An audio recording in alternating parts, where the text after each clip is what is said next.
حول ولا قوة إلا الشيطان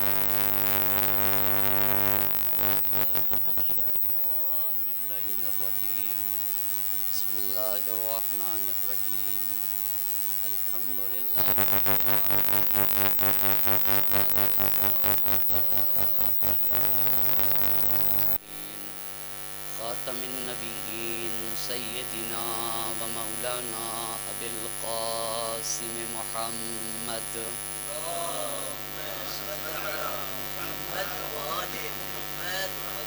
وعلى أهل بيته الطيبين الطاهرين المعصومين، ولعنة الله على أعدائهم أجمعين. أما بعد، فقد قال مولانا حسين بن علي عليهم السلام: إني لم أخرج أشرا ولا بترا ولا مفسدا ولا ظالما، إنما خرجت لطلب الإصلاح في أمة جدي، أريد أن آمر بالمعروف وأنهى عن المنكر وأسير بسيرة جدي وأبي علي بن أبي طالب صلوات اللهم صل على محمد وآل محمد وعجل. یہ وقت کے لیے بخش ایک صلوات اور پڑھتے گا محمد اور آل محمد. اللهم صل على محمد وآل محمد وعجل. سید الشہداء حضرت ابا عبداللہ الحسین علیہ الصلاۃ والسلام کے جس فقرے کو سرنامہ سخن قرار دیا ہے وہ آپ کے وصیت نامے کا ایک فقرہ ہے، جس میں امام عالی مقام نے توحید و رسالت و معاد اور جنت و جہنم کی گواہی دینے کے بعد یہ فقرے ارشاد فرمائے ہیں: ان الحسین یشہد اللہ الہ الا اللہ وحدہ لا شریک لہ. حسین گواہی دیتے ہیں کہ اللہ وحدہ لا شریک لہ ہے، وَأَنَّ مُحَمَّدًا عَبْدُهُ وَرَسُولُهُ. اور حسین اس بات کی بھی گواہی دیتے ہیں کہ محمد مصطفیٰ صلی اللہ علیہ وآلہ وسلم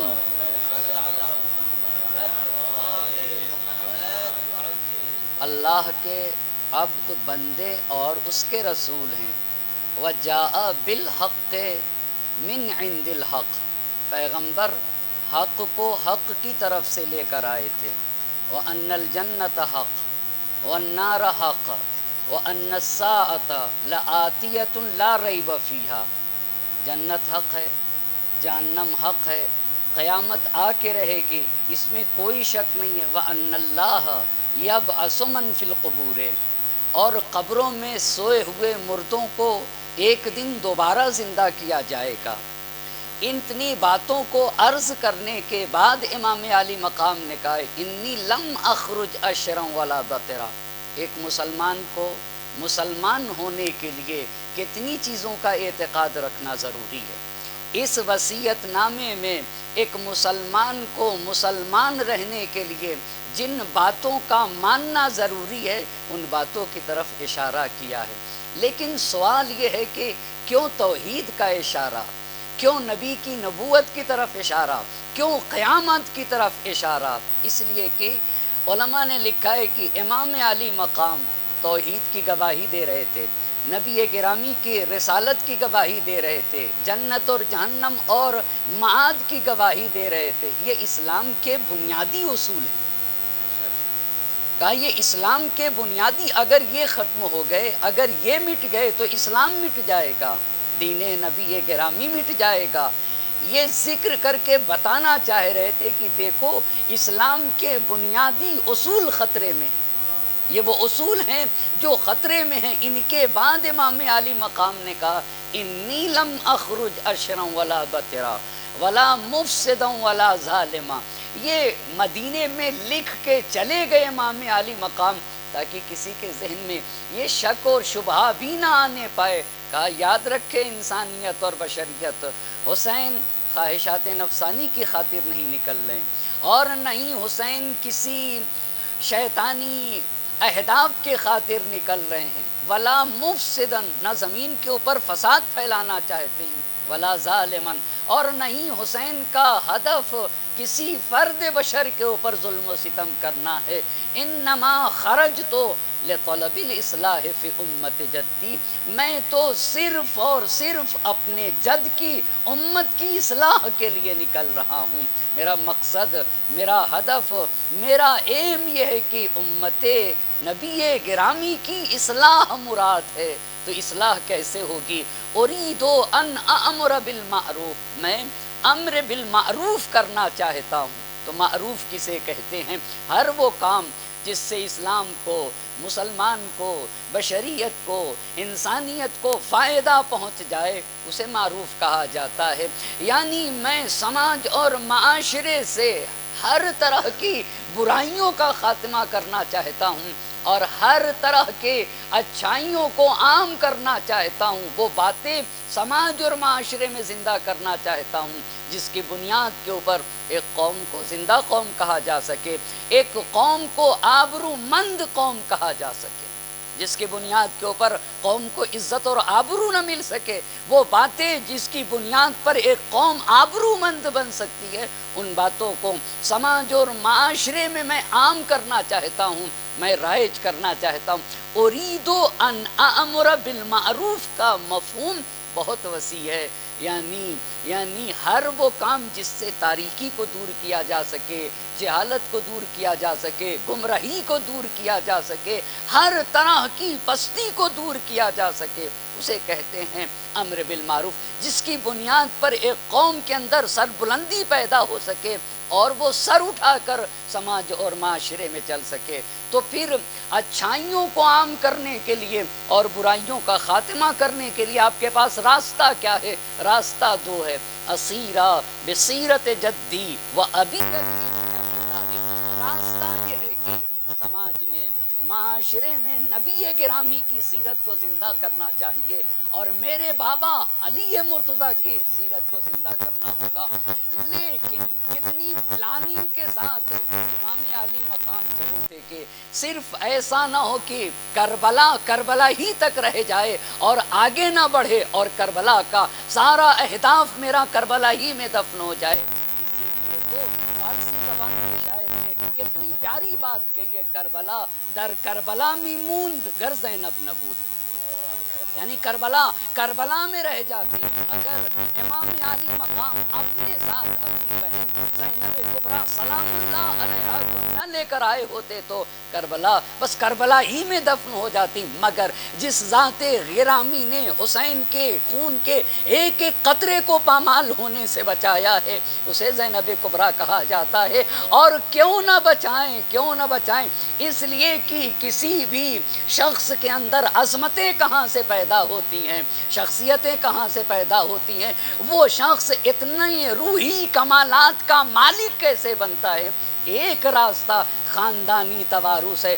یعنی خاندان کے بنیاد کے اوپر اچھے صفات ایک نسل کے اندر منتقل ہوتے ہیں. تو کس گھرانے سے تعلق ہے، کس خاندان سے تعلق ہے، آپ کا سلسلے نسب کہاں تک پہنچے گا؟ حضرت اسماعیل جناب زینب کبریٰ سلام اللہ علیہا کے مورث سے اعلیٰ ہیں. مطلب کیا ہے؟ یعنی جن کا نسب حضرت اسماعیل تک پہنچتا ہے اسے زینب کبریٰ کہا جاتا ہے. ایک صلوات پڑھ دے بر محمد اور آل محمد.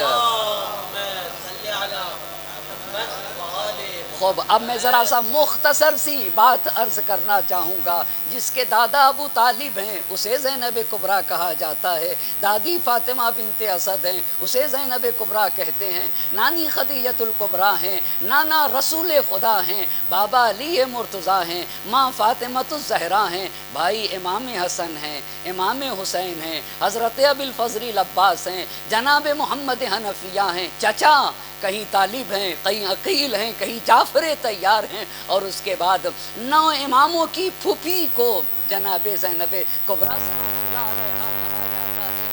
جو پنجتن پاک کے حصار میں پلی بڑھی ہیں اسے زینب کبریٰ کہا جاتا ہے. ایسی عظیم المرتبہ ہستی کو اپنے ساتھ لے کے چلے تھے.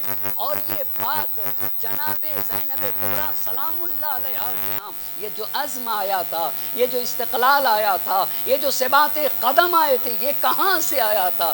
جہاں فوج اشقیا کے مقابل میں سیسا پلائی ہوئی دیوار کی طرح کھڑی تھی. یہ کہاں سے؟ یہ شب عاشور جب امام علی مقام جناب جون کے خیمے میں تھے اور جون تلوار تیز کر رہے تھے اور امام سجاد علیہ السلام کا خیمہ جون کے خیمے کے قریب تھا اور اس خیمے میں جناب زینب کبریٰ سلام اللہ علیہا تھیں جو جناب سید سجاد علیہ السلام کی تیمارداری کر رہی تھیں. اب توجہ کرنے کی ضرورت ہے.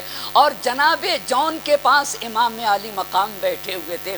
آپ کو معلوم ہے نا جون اتنی نورانی ہستی جن کے لاشے پر امام علی مقام نے کہا تھا اللہم بیض وجہا و طیب ریحا وحشر مال ابرار وعرف بین محمد و آل محمد.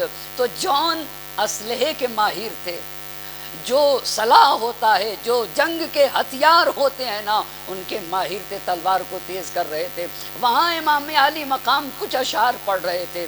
یا دہر افل لک من خلیل، ہائے رے زمانے نے کیسے اچھے اچھے لوگوں کو چھین لیا ہے. یہ اشعار کی جب تکرار کیا تو سمجھ گئے یہ اشعار ہی نہ پڑھ رہے تھے بلکہ اپنی شہادت کا پیغام سنا رہے تھے. امام سجاد علیہ السلام کہہ رہے تھے کہ میرے ساتھ میری تو میری آنکھوں میں آنسو بھر گئے. اگر میں نے روکا، میں روکے رہا کہ اگر میں رو دوں گا تو میری پھوپھی اماں برداشت نہ کر سکیں گی. مگر چوتھے امام نے کہا میں تو روکے رہا، میں دیکھ رہا تھا میں اپنی پھوپھی ماں کی طرف. ایک مرتبہ دیکھا کہ میری پھوپھی ماں جناب زینب کبریٰ سلام اللہ علیہا برداشت نہ کر سکی اور ایک مرتبہ اپنی جگہ سے کھڑی ہو گئی اور یہ کہہ کے کھڑی ہوئی واسقلا لیت الموت اعدمن الحیات. ہائے افسوس، ہائے افسوس، اے کاش موت مجھ سے میری زندگی کو چھین لیتی. اب توجہ کرنے کی ضرورت ہے. خیمے حسین میں پہنچ گئیں حسین کے پاس. اے کاش بھیا موت میری حیات کو مجھ سے چھین لیتی. ایسا لگ رہا ہے الیوم ماتت امی فاطمہ و ابی علی و اخی الحسن. ایسا لگ رہا ہے جیسے آج میرے بھائی کا، میری ماں کا سایہ میرے سر سے اٹھ رہا ہے. میرے بابا علی مرتضیٰ دنیا سے چلے گئے، میرے بھائی حسن مجتبیٰ دنیا سے چلے گئے، نانا رسول خدا دنیا سے چلے گئے. ایسا لگ رہا ہے وہاں کے اوپر امام علی مقام نے لکھا ہے علماء نے کہ ایک تصرف کیا جناب زینب کبریٰ سلام اللہ علیہا کے وجود میں. یا اخی لا یذهبن بحلمک الشیطان. اس جملے کا معنی ابراہیم آیتی رحمت اللہ علیہ نے اس طرح سے کیا ہے کہ اے میری بہن زینب، تم علی مرتضیٰ کی طیب و طاہر آغوش میں پلی بڑھی ہو. تمہاری ماں جناب فاطمہ الزہرا سلام اللہ علیہا ہیں. تمہاری تربیت کے لیے نانا رسول خدا حضرت محمد مصطفیٰ صلی اللہ علیہ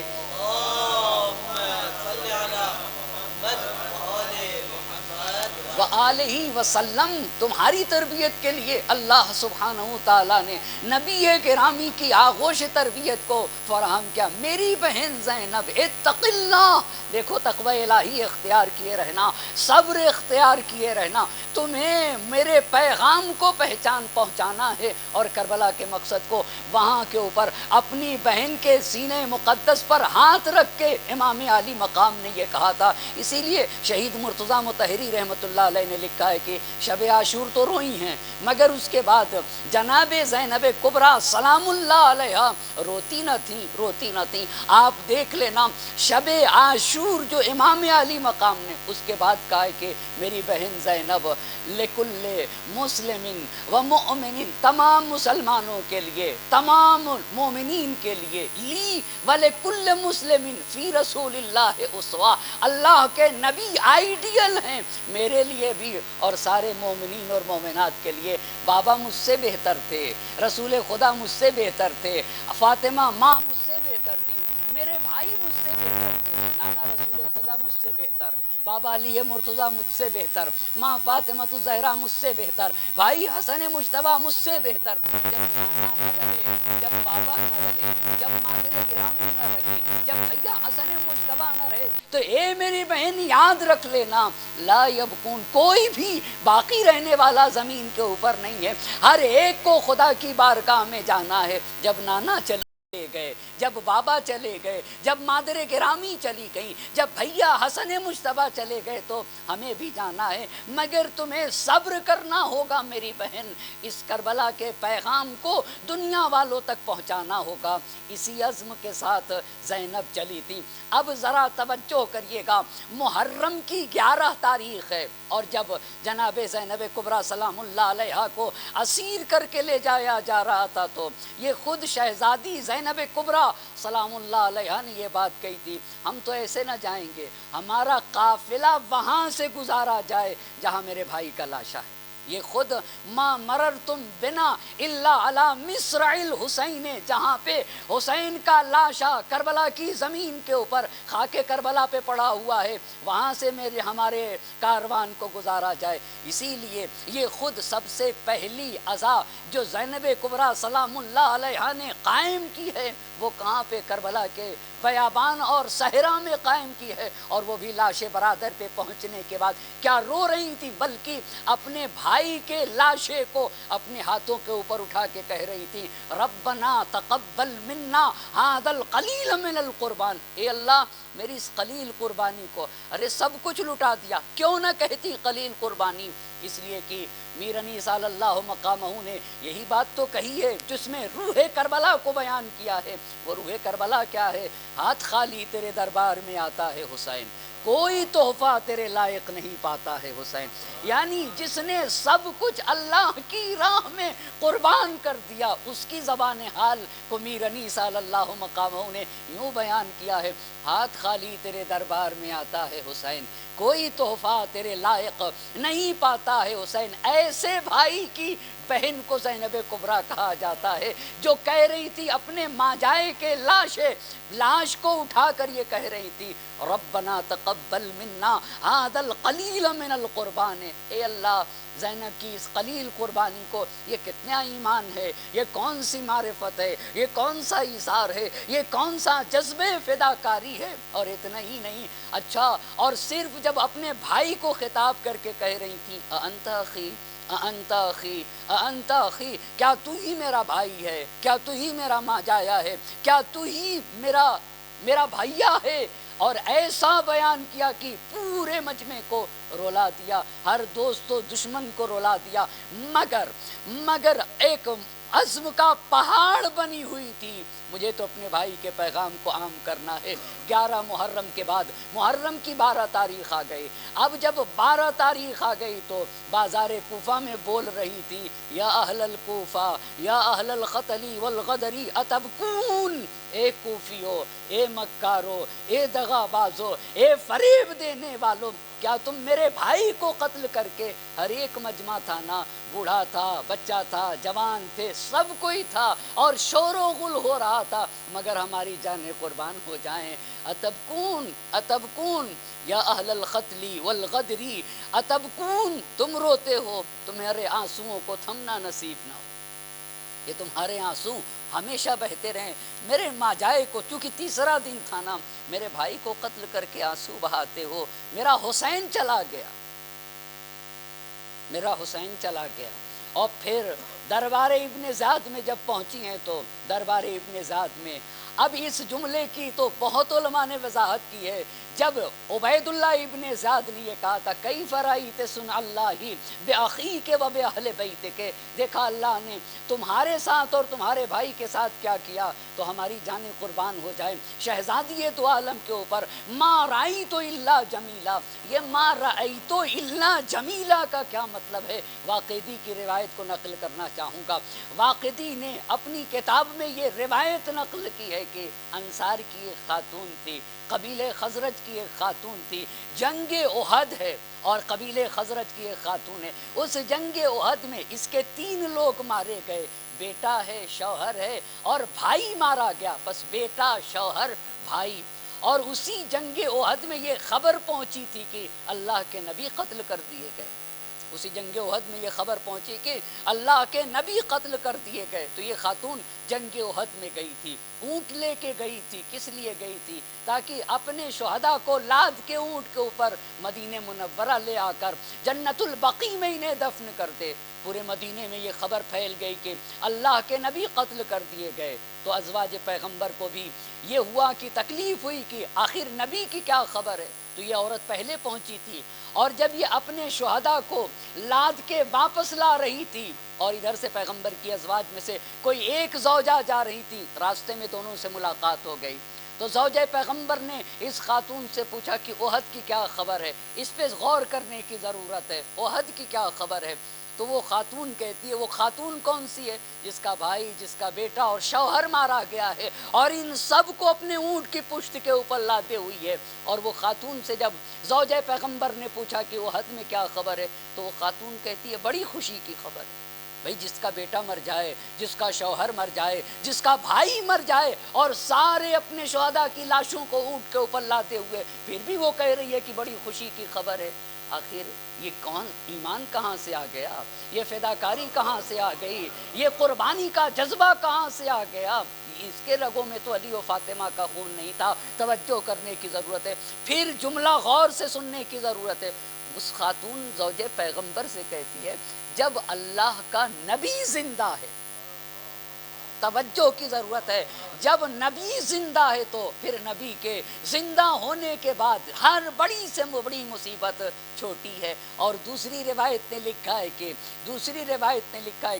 دوسری خاتون تھی، جب اس نے پوچھا کہ بھئی احد میں نبی گرامی کی کیا خبر ہے، تو لوگوں نے کہا کہ اللہ کے نبی زندہ ہے۔ کہا میں اس وقت تک نہ مانوں گی جب تک کہ جا کے نہ دیکھ لوں گی۔ خود گئی چل کے اپنے پیروں سے، اپنے قدموں سے، اور میدان احد میں پہنچنے کے بعد جب دیکھا کہ اللہ کے نبی زندہ ہے نا، تو وہاں کے اوپر ایک اس نے جملہ ارشاد فرمایا ہے، کل مصیبت بعدک، اے اللہ کے نبی اگر آپ زندہ ہیں نا، آپ زندہ ہیں، غور کریے گا، اگر نبی کا پیغام زندہ ہے، اگر نبی کی شریعت زندہ ہے، اگر دین و اسلام و مذہب زندہ ہے، تو اللہ کا نبی زندہ ہے، اللہ کا نبی زندہ ہے۔ اس خاتون نے کیا کہا؟ اگر آپ زندہ ہیں نا، تو پھر آپ کے زندہ ہونے کی صورت میں پھر بڑی سے بڑی مصیبت ہمارے لیے کچھ بھی نہیں، یعنی ہر مصیبت چھوٹی ہے۔ اس کو غور کریے گا، ماں ایک عام خاتون کہہ رہی ہے اگر نبی زندہ رہ جائیں تو ہر بڑی سے بڑی مصیبت چھوٹی ہے۔ یعنی اس کو پھر نبی اگر زندہ ہے تو مصیبت ہی نہیں دکھتی ہے، مصیبت ہی نہیں دکھتی ہے۔ تو یہ ایمان آیا کہاں سے؟ یہ فداکاری کا جذبہ آیا کہاں سے؟ بھئی یہ تو خزرج کے گھرانے کی، یہ تو ایک بت پرست خاتون ہے جو نبی کے ہاتھوں پہ ایمان لے آئی ہے۔ یہ تو ایک بت پرست خاتون ہے جو دستے پیغمبر پہ ایمان لائی ہے، جو علی مرتضیٰ کے طیب و طاہر تربیت کے زیر سایہ پلی بڑھی ہے۔ اس کا مطلب یہ ہوا کہ اگر غیر ایک عام خاتون نبی اور علی کے زیر تربیت پروان چڑھیں تو ان کا ایمان یہاں تک پہنچتا ہے، ان کے جذبہ فداکاری یہاں تک پہنچتی ہے، ان کے ایثار کا جذبہ یہاں تک پہنچتا ہے کہ ساری مصیبتیں چھوٹی ہیں، بلکہ مصیبت ہی نہیں ہے اگر اللہ کا نبی زندہ ہے۔ توجہ کرنے کی ضرورت ہے۔ تو اب آپ سے پوچھنا چاہوں گا، زینب کے ایمان کا اندازہ کہاں سے لگے گا؟ زینب کے جذبہ قربانی کا اندازہ کہاں سے لگے گا؟ زینب کے فداکاری کا اندازہ کہاں سے لگے گا؟ جس کے رگوں میں علی و فاطمہ کا خون دوڑ رہا تھا، جس کی رگوں میں نبی گرامی کا خون دوڑ رہا تھا۔ ما رأیت الا جمیلہ، جب ایک بت پرست کو علی پال دیں تو وہ کہے کہ اگر نبی زندہ ہے تو مصیبت نہیں ہے، تو آخر زینب کبریٰ کے ایمان کا کہاں سے اندازہ لگایا جائے گا؟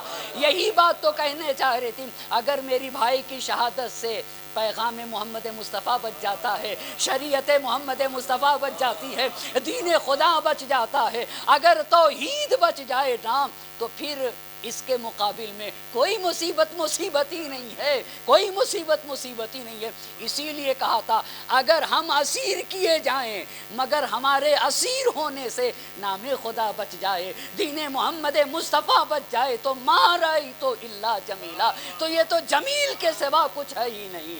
ایک صلوات پڑھیں بر محمد اور آل محمد۔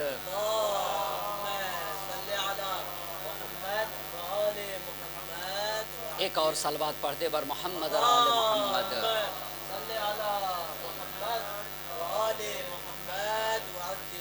کہا اصل بات یہ ہے کہ اگر ہمارے اس سے یہ بچ جاتا ہے تو اسی لیے تو جوش نے یہ بات کہی تھی کہ نازش نوع بشر فخر ابو جد حسین، مفرد و مستند و اشرف و امجد تھے حسین، سجدہ کرتا تھا جسے ماں، سجدہ کرتا تھا جسے کعبہ وہ معبد تھے حسین، نقطۂ پختگی فکر محمد تھے حسین، یہ نہ ہوتے تو یقین سید گماں ہو جاتا، آخری شعلہ پیغام دھواں ہو جاتا۔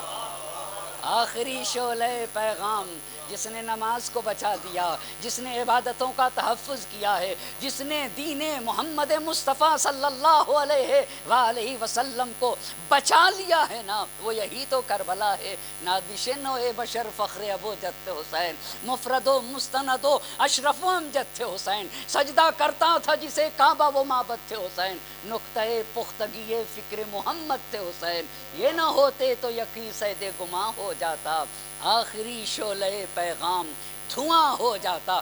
زینب کبریٰ سلام اللہ علیہا نے یہی بات تو کہی ہے، ما رأیت الا جمیلا، اگر بازوؤں میں رسن بدتی ہے مگر اس رسن کے بدنے سے دین محمد مصطفیٰ بچ جائے تو یہ جمیل کے سوا کچھ بھی نہیں ہے، یہی تو حسن ہے۔ اللہ اللہ وَهَؤُلَاءِ قَوْمٌ كَتَبَ اللَّهُ عَلَيْهِمُ الْقَتْلَ فَبَرَزُوا إِلَى مَزَاجِعِهِمْ، کہا یہ تو وہ مقدس ہستیاں ہیں نا، مقدس ہستیاں ہیں جن کے لیے اللہ نے قلم تقدیر سے ان کے حق میں شہادت لکھ دی ہے۔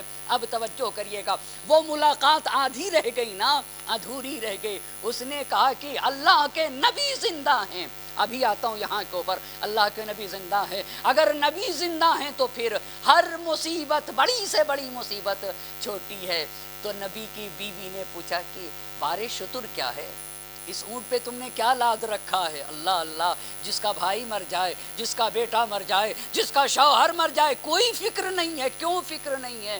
نبی زندہ ہے، پیغام خدا زندہ ہے، دین خدا زندہ ہے، سری شریعت محمد مصطفیٰ زندہ ہے۔ اس کا مطلب ہے آپ کو پتہ ہے تاریخ اسلام میں ایک ہی گھر ملے گا، اللہ اللہ، وہ گھر بنی ہاشم، اور وہ بھی اولاد ابو طالب، جس نے اپنی پوری خاندان کو لگا دیا دین محمد مصطفیٰ کو بچانے کے لیے۔ یہ کتنا بڑا کمال ہے ایک گھرانے کے لیے، سب کو قربان کر دیا۔ میں نے کہیں کہا تھا اور پھر یہاں کے اوپر کہہ دوں گا، بچے کون؟ اولاد ابو طالب علیہ السلام میں سے ایک عبداللہ ابن جعفر بچ گئے، اور ایک محمد ابن حنفیہ بچے، ایک مولائے کائنات کی بہن ام ہانی بچی ہیں، اور ایک سید سجاد، اور ایک پانچویں امام، باقی تو سارے کام آ گئے، سب کے سب دین محمد مصطفیٰ صلی اللہ علیہ وآلہ وسلم۔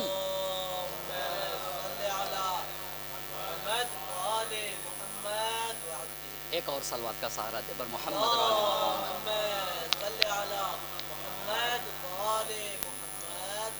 سب کام کا بارِ شتر کیا ہے؟ بارِ شتر کیا ہے؟ زوجہ پیغمبر نے پوچھا، کہا یہ تو وہ لوگ ہیں، پاک و پاکیزہ لوگ ہیں جنہیں اللہ نے شہادت کے شرف سے مشرف فرمایا ہے۔ عجیب بات کہہ رہی ہے، یہ تو عظیم ہستیاں تھیں۔ یہ میری دوسری خصوصیت یہ ہے کہ اللہ نے مجھے بھی یہ شرف بخشتا ہے کہ میرے لوگ، میرا بیٹا، میرا شوہر، میرا بھائی اللہ کے دین کے کام آ چکا ہے۔ اب آئیے، وہاں پہ شہزادی زینب سلام اللہ علیہا نے کہا تھا ما رأیت الا جمیلہ، اس کے بعد کا فقرہ ہؤلاء قوم کتب اللہ علیہم القتل، یہ وہ لوگ ہیں جو گلا کٹا کے کربلا کے میدان میں سوئے ہیں نا، ان پہ افسوس کا مقام تھوڑی ہے، یہ آئے ہی تھے شہادت کے لیے، یہ آئے ہی تھے شہادت کے لیے۔ ہؤلاء قوم کتب اللہ علیہم القتل فبرزوا الی مضاجعہم، یہ اپنے پیروں سے چل کے اپنی قتل گاہ تک پہنچے۔